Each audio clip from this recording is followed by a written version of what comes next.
가정을 허락하시고 또 가정을 통하여 찬양하게 하신 하나님께 감사를 드립니다. 이제 태교원 교회에는 새롭게 발령을 받아오신 세 분의 목사님이 계십니다. 여러분 누구신지 아시나요? 우리 정관용 담임 목사님께서 계시고 또 정재심 부목사님이 계십니다. 그럼 또 한 분의 새로운 목회자는 누구인지 아십니까? 네, 화요 예배를 참석하신 우리 성도님들께서 잘 대답을 해주셨습니다. 심재일 전도사님입니다. 지난 화요일 설교에 본인도 올해 정식 발령을 받아서 왔기 때문에 새로운 목회자로 여겨주시면 감사하겠다라고 말씀을 하셨습니다.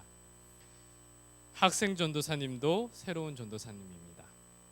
그리고 보니 저만 헌 목회자가 되었습니다.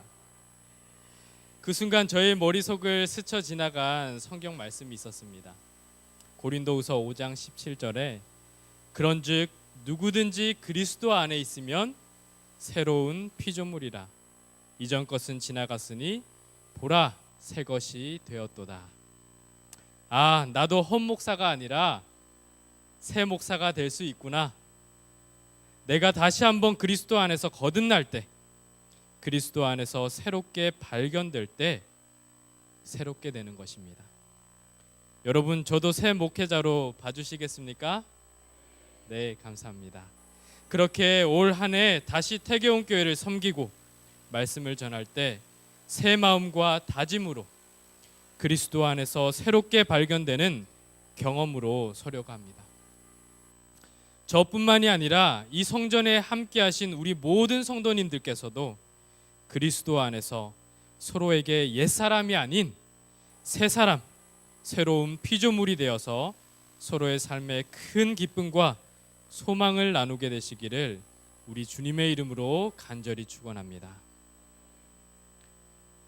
저는 오늘도 계속해서 사무엘상 6장 19절로 7장 2절을 본문으로 하나님께서 우리에게 주시기를 원하시는 귀한 기별을 함께 나누기를 원합니다.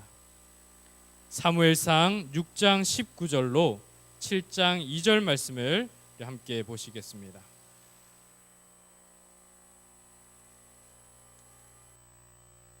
찾으셨으면 제가 봉독하여 드리겠습니다. 벳세메스 사람들이 여호와의 궤를 들여다본 까닭에 그들을 치사 70명을 죽이신지라. 이 70인역에는 5만 명을 죽였다라고 번역을 하기도 하지만 지금 우리가 가지고 있는 성경에는 70명을 죽였다라고 기록이 되어 있습니다. 여호와께서 백성을 쳐서 크게 살육하셨으므로 백성이 슬피 울었더라. 벳세메스 사람들이 이르되 이 거룩하신 하나님 여호와 앞에 누가 능히 서리요? 그를 우리에게서 누구에게로 올라가시게 할까 하고 전령들을 기럇여아림 주민에게 보내어 이르되 블레셋 사람들이 여호와의 궤를 도로 가져왔으니 너희는 내려와서 그것을 너희에게로 옮겨가라. 기럇여아림 사람들이 와서 여호와의 궤를 옮겨 산에 사는 아비나답의 집에 들여놓고 그의 아들 엘리야사를 거룩하게 구별하여 여호와의 궤를 지키게 하였더니 궤가 기럇여아림에 들어간 날부터 20년 동안 오래 있은지라. 이스라엘 온 족속이 여호와를 사모하니라. 아멘. 여러분, 조금 전 우리가 읽은 이 본문의 말씀은 눈물로 시작해서 눈물로 끝이 나고 있습니다. 이 남자가 태어나서 3번 운다는 말이 있습니다. 언제 울어야 한다고 이야기하죠? 태어날 때 한 번 웁니다. 그리고 부모님이 돌아가실 때 한 번, 나라가 망했을 때 한 번, 이렇게 3번 우는 것이 남자라고 합니다. 네, 그렇게 보니까 제가 남자가 아닌 것 같아요. 그런데 현대 사회에서는 눈물이 없는 남자보다 눈물이 많은 남자가 인기가 많다고 합니다. 왜일까요?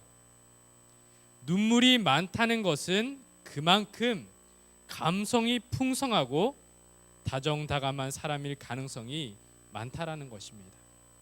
그렇기 때문에 남자뿐만 아니라 모든 사람이 적절하게 울 수 있는 것도 그 사람이 정서적으로 얼마나 건강한 사람인지를 나타내는 지표로서 중요한 역할을 한다라고 이야기하고 있습니다.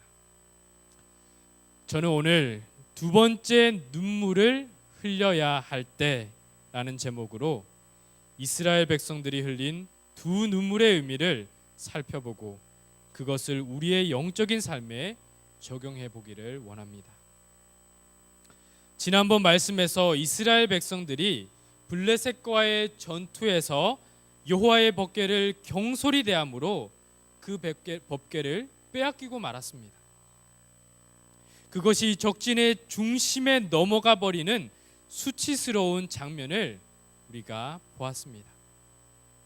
그런데 그 법궤가 블레셋 땅에 재앙이 되어서 결국 어디로 다시 돌아오게 됩니까? 블레셋 사람들이 이것을 더 이상 우리가 가지고 있다가는 우리 민족이 멸절하겠다 싶어서 그것을 다시 본래 이스라엘 민족에게로 돌려보내는 것입니다.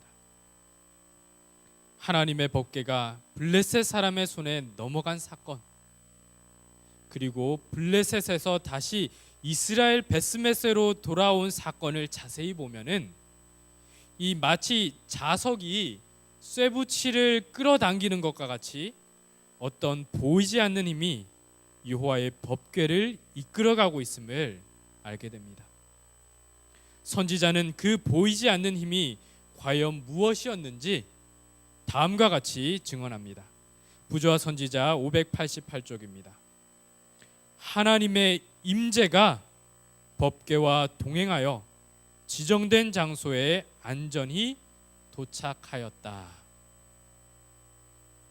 여호와의 법궤를 이끈 보이지 않는 힘은 바로 하나님의 거룩하신 임재, Divine Presence라고 되어 있는 이 거룩한 임재였던 것입니다. 그런데 오늘 우리가 살펴보기를 원하는 본문의 말씀은 바로 그 하나님의 거룩하신 임재를 사이에 두고 슬퍼하는 백성의 모습으로 시작하여 또 끝을 맺고 있습니다. 사무엘상 6장 19절을 자세히 보면은 백성이 슬피 울었더라라고 이야기를 하고 있습니다. 또한 사무엘상 7장 2절도 온 족속이 여호와를 사모하니라고 기록되어 있습니다. 그런데 이 7장 2절에 표현된 문장에서 사모한다라는 이 말의 뜻이 무엇일까요? 이 단어의 원어적인 의미는 애통하다, 슬퍼하다라는 의미를 가지고 있습니다. 한 단락의 시작과 끝이 모두 슬퍼하고 애통하는 이스라엘 백성의 눈물로서 이야기가 펼쳐지고 있는 것입니다. 자, 그런데 여러분, 6장 19절에서 이스라엘 백성이 슬피 울 수밖에 없었던 이유와 마지막 7장 2절에서 백성이 애통하며 슬피 울 수밖에 없었던 이유 사이에는 아주 크나큰 차이가 있습니다. 이 6장 19절도 이스라엘 백성들이 울었다라고 되어 있고 7장 2절도 이스라엘 백성들이 애통하고 슬피 울었다라고 되어 있는데 이스라엘 백성이 보인 이 두 눈물 사이에는 아주 크나큰 차이가 있었다라는 것입니다. 우리는 종종 슬픈 일을 당할 때면 눈물을 흘립니다. 눈물이 메말라가는 이 시대에 살고 있다는 것이 참 안타까운 현실이지만 건강한 정서를 가지고 있는 사람이라면 슬픈 일 앞에서 어떻게 해야 됩니까? 울고 눈물을 흘리는 것이 자연스러운 감정의 표현인 것입니다. 그런데 우리가 슬플 때만 눈물을 흘리나요? 너무 기뻐도 어떻습니까? 감격에 사무쳐서 눈물을 흘릴 때가 있습니다. 어린아이들은 이것을 잘 이해하지를 못합니다. 너무 기뻐서 큰 감격에 사무쳐 울고 있으면 아이들이 와서 종종 뭐라고 이야기를 하죠? 엄마 어디 아파? 아빠 슬퍼? 이렇게 묻는 것입니다.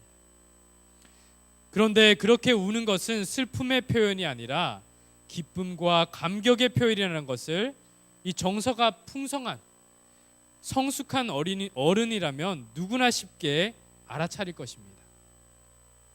갓난 아이들은 늘 한 가지로 웁니다. 언제 웁니까? 육체적으로나 정서적으로 고통이 따를 때만 웁니다. 반면에 성숙한 어른들은 슬플 때도 울고 기쁠 때도 울고 미움을 받을 때도 울고 심지어는 사랑을 받을 때도 웁니다. 감성이 그만큼 풍성해진 것입니다. 마찬가지로 6장 19절의 눈물과 이 7장 2절의 눈물은 전혀 다른 차원의 눈물입니다. 특별히 이 7장 2절의 눈물을 현대인의 성경 번역은 슬퍼하며 여호와를 찾았다라고 번역해 두고 있습니다. 그렇다면 무엇이 이스라엘 백성으로 하여금 전혀 다른 차원의 눈물을 흘리게 했던 것일까요? 우리가 읽었던 이 본문의 말씀이 그리 길지 않은 본문입니다. 그런데 그 길지 않은 본문의 이 어간에 무엇이 이 두 눈물을 그렇게 큰 차이를 보이게 했던 것일까요? 이들에게 과연 어떤 정서의 변화가 있었고 성숙의 단계가 있었던 것일까요? 먼저 이 6장 19절의 첫 번째 눈물의 배경을 우리 다시 한번 좀 살펴보도록 하겠습니다. 6장 19절입니다. 벳세메스 사람들이 여호와의 궤를 들여다본 까닭에 그들을 치사 70명을 죽이신지라. 여호와께서 백성을 쳐서 크게 살육하셨으므로 백성이 슬피 울었더라. 이것은 처절한 고통의 눈물이고 슬픔의 눈물이었습니다. 이 경솔하게 취급된 여호와의 법궤가 블레셋과의 전투에서 빼앗긴 뒤에 7달이 지나서야 다시 하나님의 섭리하에 이스라엘 땅으로 돌아오게 됩니다. 그런데 이 7달이라고 하는 시간 동안 이스라엘 백성들이 어떻게 했을까요? 무엇을 했을까요? 아무런 일도 하지 않았습니다. 법궤를 찾으려는 그 어떤 노력도 기울이지 않았다라고 영감의 글은 우리에게 증언하고 있습니다. 그런데 여러분, 오늘 우리도 하나님의 말씀을 오랜 시간 읽고 살아가고 있지는 않습니까? 그리고 그 잃어버린 말씀을 찾기 위해 아무런 노력도 하고 있지 않다면 하나님의 궤를 잃어버리고도 7달 동안 아무런 노력도 기울이지 않았던, 그 궤를 찾아오려고 노력을 기울이지 않았던 이스라엘의 모습과 크게 다르지 않다는 것입니다. 그러다 보니 법궤가 돌아왔음에도 불구하고 어떻습니까? 그것을 경외심으로 대하거나 바라보지 않고 인간적인 흥미나 관심 이상으로 여기지 않았던 것입니다. 그들은 법궤를 받아들일 적당한 장소를 준비하는 대신에 그것을 추수하는 들판에 방치해 두었다. 그들은 계속하여 거룩한 궤를 바라보면서 그것이 돌아오게 된 놀라운 방법에 대하여 이야기했다. 그러는 중에 이 법궤의 신비한 능력이 어디에 있는지를 추측하기 시작했다. 마침내 그들은 호기심에 못 이겨 법궤를 걷어치우고 감히 법궤를 열었다. 이교도인 블레셋 사람들도 어떻게 했습니까? 감히 이 하나님의 임재가 거하는 법궤를 감히 열어보지도 않았습니다. 하지만 어려서부터 이 법궤를 경외하도록 가르침을 받은 이스라엘 백성이 경외심 없이 단지 인간적인 호기심으로 그것을 열어보고 말았던 것입니다. 그랬을 때 하나님의 손이 그들을 치셨고 벳세메스 사람들이 이 거룩하신 하나님 여호와 앞에 누가 능히 서리오라고 부르짖었던 것입니다. 그들의 눈물은 마치 아이가 큰 잘못을 해서 부모님의 회초리를 맞고 아파서 우는 모습과 닮아 있는 것입니다. 사랑하는 여러분, 오늘 우리의 삶이 과연 벳세메스 사람들의 모습과 비교해 볼 때 크게 다르다고 생각하십니까? 우리는 이 시대에 하나님의 또 다른 임재인 말씀을 어떠한 태도로 대하고 있습니까?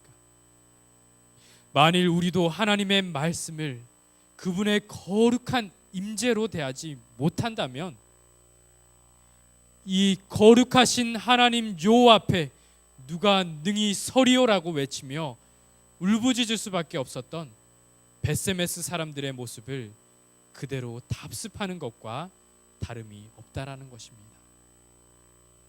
맞습니다. 벳세메스 사람들의 울부짖음은 죄 아래 속절없이 죽을 수밖에 없는 모든 사람들, 인류의 시조인 아담으로부터 우리의 자녀들까지 모든 인류의 울부짖음인 것입니다. 이 거룩하신 하나님 여호와 앞에 누가 능히 서리요?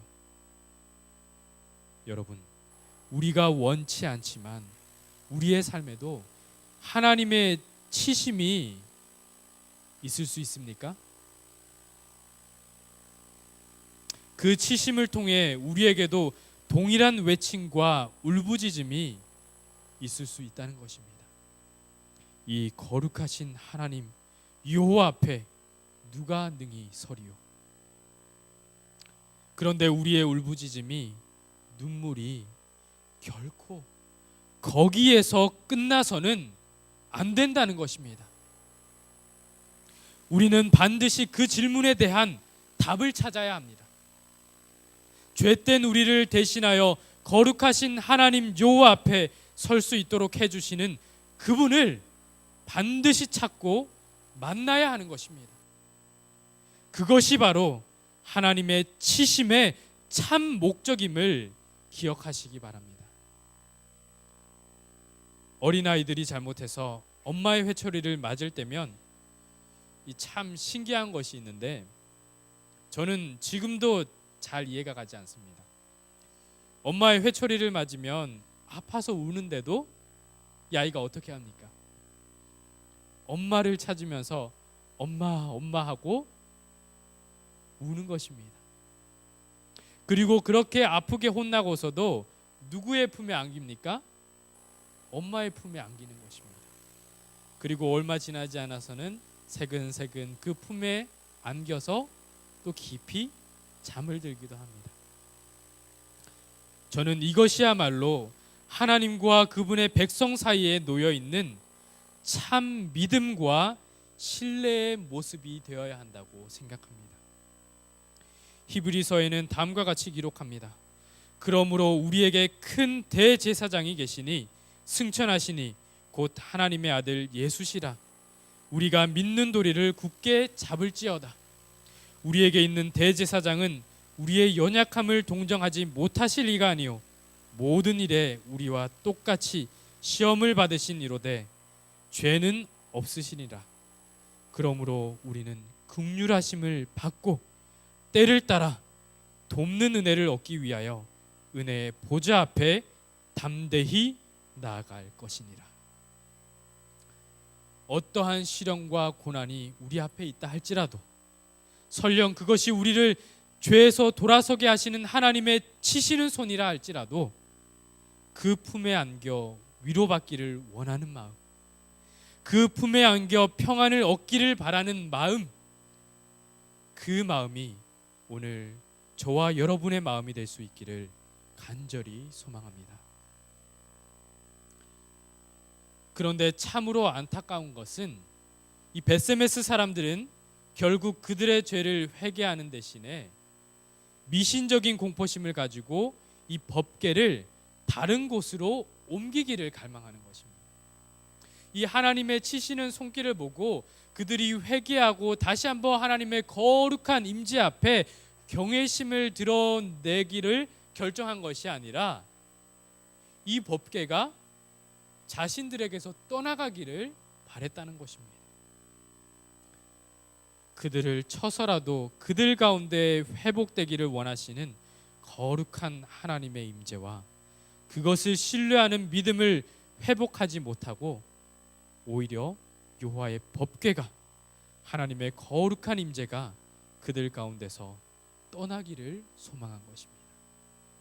6장 21절의 말씀을 함께 보시겠습니다.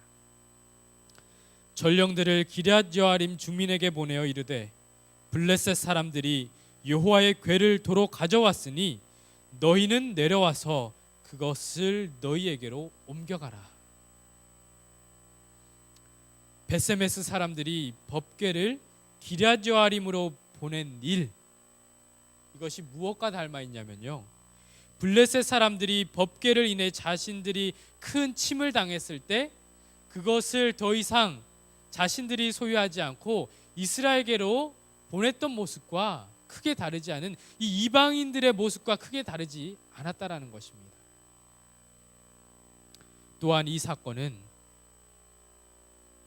예수님의 생애 가운데 일어났던 한 사건을 우리에게 연상시켜 줍니다.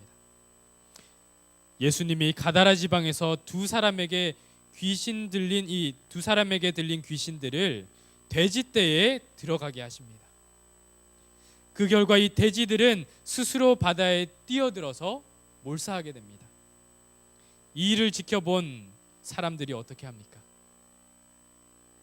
예수님을 경배하고 그분을 통해 받을 수 있는 수많은 영적 복을 구하는 대신에 마을 사람들을 모조리 끌고 와서 예수님에게 무엇을 부탁합니까? 떠나시기를 부탁하는 것입니다. 얼마나 불행한 일입니까? 사랑하는 여러분, 하나님의 임재, 하나님의 말씀이 우리의 삶 속에 구원이 되고 축복이 되지 못한다면 그것이야말로 가장 끔찍한 재앙인 것입니다. 하나님의 치시는 손을 통해 오늘 내가 잠깐 고난을 받는 것이 재앙이 아니라, 나의 재물이 없어지는 것이 재앙이 아니라, 나의 건강이 잠시 손해를 받는 것이 재앙이 아니라, 하나님의 축복을, 하나님의 임재를 내게서부터 떠나보내는 것, 그것이 바로 우리가 겪을 수 있는 가장 큰 재앙이라는 것입니다. 하나님의 거룩한 임재인 말씀 앞에 우리 스스로를 날마다 굴복시키고 풍성한 은혜를 구할 수 있는 저와 여러분의 삶이 되시기를 간절히 바랍니다. 이제 이 법궤는 기럇 여아림 사람들에게로 옮겨갑니다. 7장 1절의 말씀을 함께 보시겠습니다. 기럇 여아림 사람들이 와서 여호와의 궤를 옮겨 산에 사는 아비나답의 집에 들여놓고 그의 아들 엘르아사를 거룩하게 구별하여 여호와의 궤를 지키게 하셨더니, 이 기럇 여아림 사람들은 경외함으로 여호와의 궤를 맞이했고 그것을 그들의 축복으로 받아들였다라고 이야기하고 있습니다. 하나님의 거룩하신 임재 앞에 온전히 자신을 낮추고 할 수 있는 모든 법도를 따라 그것을 존중히 여긴 것입니다. 이곳 주민들은 큰 기쁨으로 신성한 궤를 환영하였다. 그들은 이것을 순종하고 충성하는 자들에 대한 하나님의 은총의 보증으로 알았다. 그들은 장엄한 기쁨으로 법궤를 그들의 성읍으로 옮겨와 레위 사람 아비나답의 집에 안치하였다. 아비나답은 그 아들 엘리야살에게 명하여 법궤를 돌보게 하였고 법궤는 여러 해 동안 그곳에 머물러 있었다.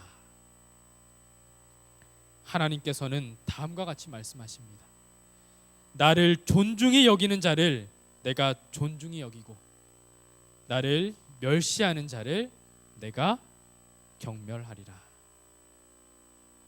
기럇 여아림 사람들이 하나님의 거룩한 임재로서의 법궤를 축복으로 받아들였을 때 그것은 그들의 삶의 실제적인 축복으로 임할 수 있었던 것입니다. 7장 2절 말씀입니다. 괴가 기럇여아림에 들어간 날부터 20년 동안 오래 있은지라 이스라엘 온 족속이 여호와를 사모하니라. 여기서 이스라엘 온 족속이 여호와를 사모했다라는 말은 여호와를 향해 울부짖고 애타했음을 표현하는 말입니다. 여호와의 구원을 간절한 마음으로 사모한 것입니다. 하나님의 거룩한 임재 앞에 우리의 죄를 슬퍼하고 그분의 구원을 소망하고 바라는 것, 그것이 바로 이 시대의 하나님의 거룩한 임재인 말씀 앞에 선 저와 여러분의 모습이 되어야 하지 않겠습니까? 이스라엘 백성들이 첫 번째 눈물을 떠나서 두 번째 눈물을 흘릴 수 있기까지는 20년이라는 세월이 흘러야 했습니다. 그런데 참으로 놀라운 사실은 이 긴 시간 동안 하나님께서는 이스라엘 백성들을 결코 포기하시거나 버리지 않으셨다는 사실입니다. 그 기간 동안 하나님께서는 사무엘을 통하여 라마와 기럇여아림의 선지자 학교를 세우게 하셨고, 그것을 통해 당시 보편화된 부패에 대한 방벽이 되게 하셨습니다. 사무엘은 끊임없이 백성에게 회개와 구원의 기별을 선포하였습니다. 한 연구 자료에 따르면 어려서부터 깊은 사랑과 관심을 받고 자란 아이들이 감정 표현에 익숙하다고 합니다. 사랑과 관심을 받지 못하고 자란 아이들은 비교적 감정 표현에 있어서 서툴 수밖에 없는 것입니다. 결국 부모나 누군가의 끊임없는 관심과 이 사랑의 양육만이 정서적으로 풍성하고 건전한 인격체를 만들 수 있다는 것입니다.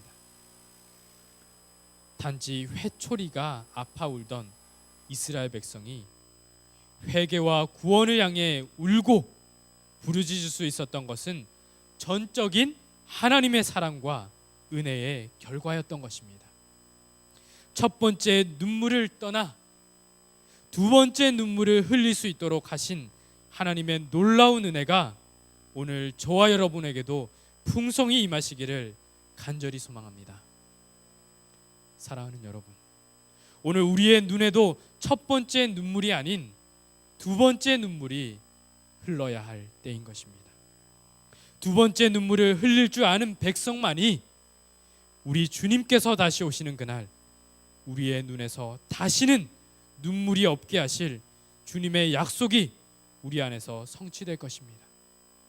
모든 눈물을 그 눈에서 닦아주시니 다시는 사망이 없고 애통하는 것이나 곡하는 것이나 아픈 것이 다시 있지 아니하리니 처음 것들이 다 지나갔음이로라. 하나님의 거룩한 임재인 말씀 앞에 날마다 나아가고 자기를 겸손히 낮추는 경험 속에서 구원을 향한 소망의 눈물, 주신 구원을 인한 감사의 눈물이 마르지 않는 교회와 성도들이 되시기를 간절히 소망하며 말씀을 마치겠습니다.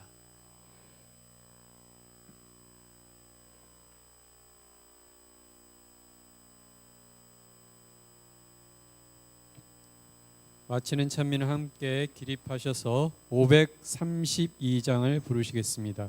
찬미 후에 목사님께서 기도해 주시겠습니다.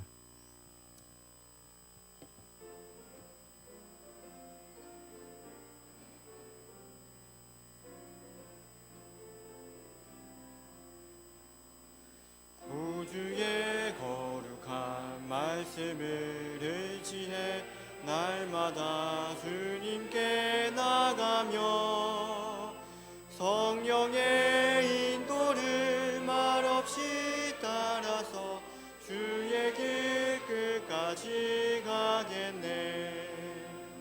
내 입에 주신 말 말하며 잠잠히 주의 음성 듣네. 바라신 곳으로 나가며 주님의 착한 착한 종 되겠네. 앞길이 어둡고 소망이 끊겨도 주께서 모든 것 아시니 모든 것 주님께 온전히 맡기며 사랑의 품 안에 쉬겠네.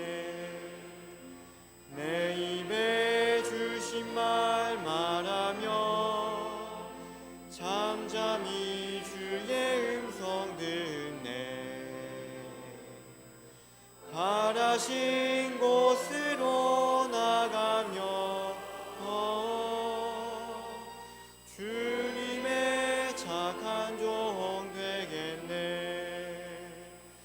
주님을 내 맘의 친구로 모시고 모든 것 주님께 드릴 때 마음이 편하고 앞길이 열림을 주께서 인도자 됨일세.